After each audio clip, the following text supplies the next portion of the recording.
Армысыздар, эфирде компания жаңалықтары. Сіздермен Асхат Рамазанов. Аптаның басты оқиғаларын назарларыңызға ұсынамыз. Астанада өтетін жыл сайынғы кеңесте телекоммуникация департаментінің мамандары Қазтрансойл акционерлік қоғамының байланыс жөніндегі инженерлер мен еншілес және бірлесіп бақыланатын ұйымдардың өкілдері бас қосып, өндірістік технологиялық байланыс мәселелерін талқылады. Жиында мамандар дайындаған өндірістік технологиялық байланыстың проблемалық мәселелері мен олардың шешімдері қаралды. Өздеріңіз білетіндей, қоғамның байланыс бөлімшелері магистралдық мұнай құбырлары объектілерінің байланыс жұмысын үздіксіз қамтамасыз етеді. 2023 жылы байланыс жүйелерінің салдарынан магистралдық мұнай құбырларының тоқтап қалуы туралы деректер тіркелмеді және ешқандай да өндірістік жарақаттанулар орын алған жоқ. Бұл туралы ақпарат 2023 жыл мен 2024 жылдың бірінші тоқсанында атқарылған жұмыс туралы есеп беруде айтылған болатын. Сонымен қатар жиында мамандар дайындаған өндірістік технологиялық байланыстың ықтималды проблемалық мәселелері мен олардың шешімдері қаралды. Сам процесс планирования, он долгосрочный у нас. Біздің компанияда жоспарлау процестерінің өзі ұзақ мерзімді, яғни 5 жыл немесе 7 жылға алдын ала біз мұны жоспарлаймыз. Біз не қажет және жалпы қандай технологиялар бар екенін қарастырамыз. Біз осы технологиялардың ішінен компаниямызға қажетін таңдаймыз. Осылайша мұнай құбырының тасымалдау бойынша негізгі міндеттерін атқаруын қамтамасыз етеміз.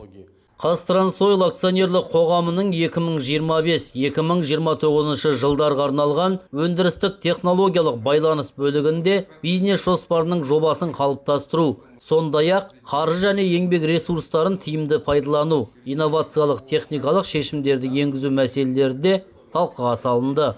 Қазтрансойл акционерлік қоғамының қызметкерлері Таза Қазақстан жалпы ұлттық экологиялық акциясына қатысты. Акцияның бірінші аптасында орталық аппарат қызметкерлері президент саябағының аумағын қоқыстан тазартты. Бұдан әрі орталық аппараттың 60-ға жуық қызметкері Қазмұнайгаз ұлттық компаниясы акционерлік қоғамының портфельдік компанияларының сенбілігінде нөмірі 75 мектеп гимназиясының ауласына ағаш отырғызды. Айта кету керек, Қазақстанның көптеген өңірлерінде ауқымды эко-акция қабылданды. Оған Павлодар, Қарағанды және Шымкент мұнай құбыры басқармасының қызметкерлері белсенді қатысты. Өздеріңізге белгілі, республика бойынша 8 сәуірден бастап Таза Қазақстан ауқымды экология акциясы басталды. Бұл акцияға да біздің Шымкент мұнай құбыры басқармасының ұжымы қосылып, басқарманың іргелес аумағында тазалау жұмыстарын жүргізді, сонымен бірге жасыл екпелерді актив жұмыстарын жүргізді. Шымкент мұнай құбыры басқармасында сәуір айында 2 күнге созылған спартакиада жарыстары болып өтті. Компания үшін қызметкерлердің өмірі мен денсаулығы басты орында. Мұнай құбыршылар өндірісте ғана емес, спортта да жақсы көрсеткіштерге жету үшін жыл сайын құрылымдық бөлімшелер арасында жарыстар өткізіп тұрады. Биылғы додаға қатысқан 6 команда спорттың 10 түрінен сайысқа түсті. Шымкент мұнай құбыры басқармасының бас инженері Еркебұлан Жансейітов командаларды жігерлендіріп сәттілік тіледі. Асық ату спорт түрінен жарысқа қатыстым. Жарыс нәтижесінде бірінші орын алдым. Қарсыластардың барлығы мықты болды. Асық ату спорт түрін бала кезімізден ойнаймыз және Наурыз мейрамдарында ұлттық спорт жарыстарында қатысып тұрамыз. Жарыс керемет өтті, барлығына сәттілік тілеймін.